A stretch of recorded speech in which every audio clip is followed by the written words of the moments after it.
3 otur yer verdi. Sarayda en dikte olan yerdi yani. Zabağın bu yüzünden size gösterim oldu sen. Düz tırasın kırağı.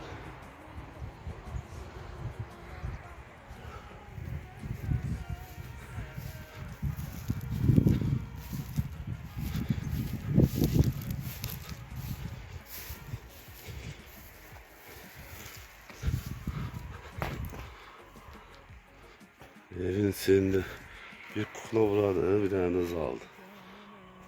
Bağban evi şimdi içimden öyle bir sayı. Bir tane çölde aman tuvalet yeri, çen yeri. Yolu da burada. Yolu da bu vəziyyətdədir. Çöl hissədən də bu vəziyyətdədir.